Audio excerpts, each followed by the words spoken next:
اپنی سوچ ہمیشہ اچھی رکھیں. ہم بڑا ہی منفی سوچتے ہیں.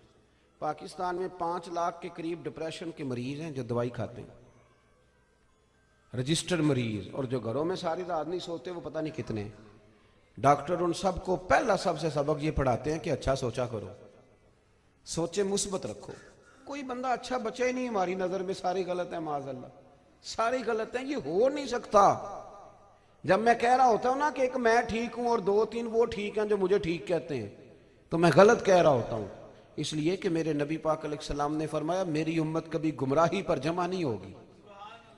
جب حضور نے کہا کثرت گمراہ نہیں ہوگی تو میں نے کیسے کہہ دیا کہ صرف میں ہی ٹھیک ہوں اور 2-4 وہ ٹھیک ہیں جو میرے پیچھے ہاتھ باندھ کے چلتے ہیں, تو ایسا ہے. تو حضور غوث اعظم نے پہلا سبق یہ پڑھایا کہ سوچیں اپنی اچھی سوچیں رکھیں, میٹھا سوچا کریں. جو مرد عورت 2 گزرے ہیں نا ہمارے سامنے سے, اور عورت نے مرد کے کندھے پر سر رکھا ہوا تھا, تو ضروری نہیں وہ غلطی ہو, وہ بہن بھائی بھی ہو سکتے ہیں, وہ عورت بیمار بھی ہو سکتی ہے. مثبت سوچیں تھوڑا سا. اعلیٰ حضرت فاضل بریلوی علیہ رحمۃ نے لکھا ہے کہ کسی عالم کو دیکھو نا کبھی نماز کے جماعت کے ٹائم گلی میں, تو فٹافٹ نہ کہہ دیا کرو کہ حضرت صاحب تو جماعت سے نماز ہی نہیں پڑھتے. یہ جلدی نہ کیا کرو. ممکن ہے کہ وہاں پڑھ کے آئے ہو جہاں 15 منٹ پہلے جماعت ہوتی ہے, اور یہ بھی ممکن ہے کہ جو آدمی اندر جماعت کرا رہا ہو اس شخص کے تلفظ میں کوئی ایسی کمی ہو جس کا صرف اس عالم کو ہی پتا ہو, تو اس کی پھر وہاں نماز نہیں ہوگی.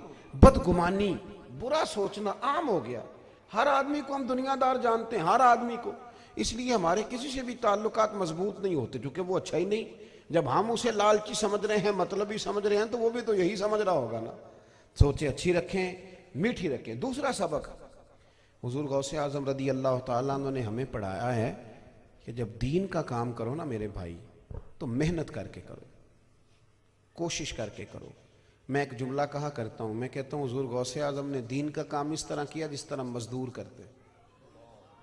دیہاتوں میں غریب ہوتے تھے نا مزدور, تو وہ بیچارہ 12 گھنٹے ڈیوٹی کر کے بھی آتا تھا, تو پھر بھی کسی نے مٹی گرائی ہوتی تھی نا, تو کہتا تھا میرے ساتھ ٹھیکہ کر لے, میں تیری مٹی بھی اٹھا دیتا ہوں کیونکہ میرے بچے چھوٹے ہیں, مجھے ضرورت ہے. تو 200-400 لے کے نا, وہ ذرا دیکھنا ادھر غوث پاک فجر کی نماز کے بعد فقہ کا درس دیتے تھے, ظہر کی نماز کے بعد اصول حدیث پڑھایا کرتے تھے, عصر کی نماز کے بعد حضور غوث اعظم رضی اللہ تعالیٰ عنہ تفسیر پڑھاتے, اور عشاء کی نماز کے بعد ہفتے میں 3 جلسے منعقد کرتے. اور جلسے اس طرح کے نہیں جس طرح کہ میں کرتا ہوں رٹی رٹائی تقریریں, بلکہ غوث اعظم کے قاری صاحب کو اجازت تھی, وہ جہاں سے مرضی آیت پڑھ دیتے تھے, غوث پاک تفسیر شروع کر دیتے تھے. اور 200-400-500 لوگ نہیں ہوتے تھے, 70-70 ہزار کا مجمع ہوتا تھا. ادھر دیکھنا, اب ہفتے میں 3 جلسے بھی ہوئے, مصروفیت فجر سے شروع ہوئی, اور اس کے درمیان غوث پاک کا مدرسہ تھا. اشراق چاشت لے کر ظہر تک آپ دارالعلوم میں پڑھایا بھی کرتے تھے. صلاح الدین ایوبی حضور غوث اعظم کے مدرسے کا طالب علم ہے, یہ سبق بھی پڑھاتے تھے غوث اعظم. اور بڑی شاندار بات لکھی ہے ملا علی قاری نے آپ کے حالات میں, مجھے تو مزہ آ گیا پڑھ کے. ہمیں بھی تھوڑا تھوڑا موقع ملتا ہے یونیورسٹیوں اور کالجوں میں جانے کا, تو ہمارے جو پرائیویٹ کالجوں والے ہوتے ہیں نا, جو بچہ فرسٹ آتا ہے نا اس کی فوٹو لگاتے ہیں بورڈ پہ, پتہ ہے نا. تو جو فیل ہو جائے اس نے اس کالج میں نہیں پڑھا, وہ کس کا ہے؟ میری بات کی سمجھ آئی ہے آپ حضرات کو؟ جو تو فرسٹ ڈویژن میں 2-3 آئے ان کی تو آپ نے فوٹو لگا دی, تو جو فیل ہوئے, کیا خوبصورت فکر ہے میرے غوث پاک کی. ناظم تعلیمات ہوتے ہیں ہمارے مدارس میں جو اسباق بانٹتے ہیں, جب سبق تقسیم ہو رہے تھے تو غوث اعظم ناظم تعلیمات سے کہنے لگے, اس نے کہا حضور آپ کو بھی کوئی پیریڈ دینا ہے, کوئی سبق دینا ہے؟ تو حضور غوث اعظم فرمانے لگے نہیں, سبق نہیں, پیریڈ نہیں, تم اس طرح کرو, لائق بچے سارے تم رکھ لو, اور جو نالائق ہیں وہ سارے مجھے دے دو. وہ نالائق جو ہے نا, کیا کہا میرے مصطفیٰ کریم نے, شفاعتی لأہل الکبائر من امتی, فرمایا جو بڑے بڑے کبیرہ گناہوں والے ہوں گے قیامت میں میری سفارش کی برکت سے جنت میں جائیں گے. تو نالائق بچے مجھے دے دو. غوث اعظم بچوں کو پڑھاتے, یہ سارے دن کی مصروفیت ہے. سمجھ آ رہی میری بات کی؟ پھر سنیں, فجر کے بعد درس ہے, پھر عشاء چاش سے لے کر زور تک مدرسہ ہے, پھر زور کے بعد درس ہے, پھر عصر کے بعد درس ہے, پھر 3 جلسے ہفتے میں, اور 70-70 ہزار کا مجمع. یہ سارا آپ کو مصروفیت سمجھ میں آ گئی دن کی.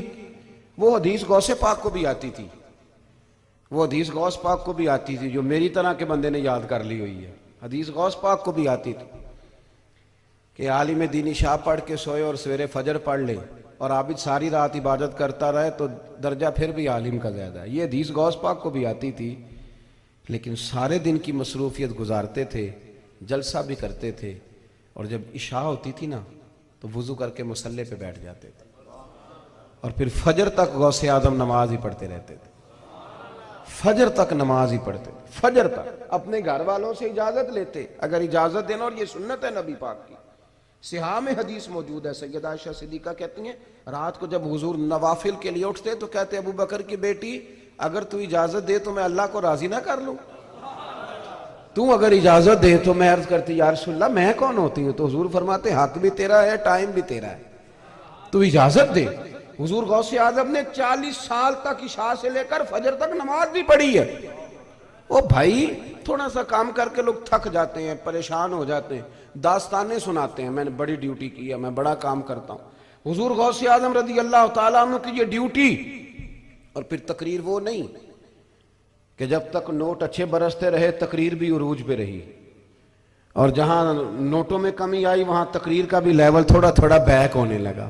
ہیں جی، جس کے ہاتھوں میں نوٹوں کی عادت تھی وہ سب سے بڑا عاشق رسول، اور جو بیچارہ ذرا غریب ہے پچھلی صفوں میں بیٹھا ہے اس کے عشق کے لیے کوئی تھرمامیٹر ہی نہیں ایجاد ہوا کہ اس کو بھی تھوڑا سا ٹٹول لیں، اس کا بھی پتہ کر لیں کہ وہاں بھی کوئی عشق ہے کہ نہیں. اور کئی بیچارے چھپ کے بیٹھتے ہیں، کئی میں نے دیکھے کمزور ہوتے ہیں نا، نہیں دے سکتے 50,000 محفل میں تو نہیں آگے آتے. میلاد کی محفلوں میں پیچھے چھپے ہوتے ہیں غریب لوگ، میں نے بکل کے نیچے بھی چھپے ہوئے دیکھے. اس لیے کہ کیا کریں، نہیں ہیں پیسے تو کدھر جائیں. آپ کو پتہ ہے محفل بڑی مہنگی ہے، غریب آدمی تو ہاتھ ہی نہیں ڈالتا. اتنا مہنگا کون جائے، اتنا اونچا کون اڑے، کہاں سے لائے لاکھوں روپے اور جلسہ کرائے.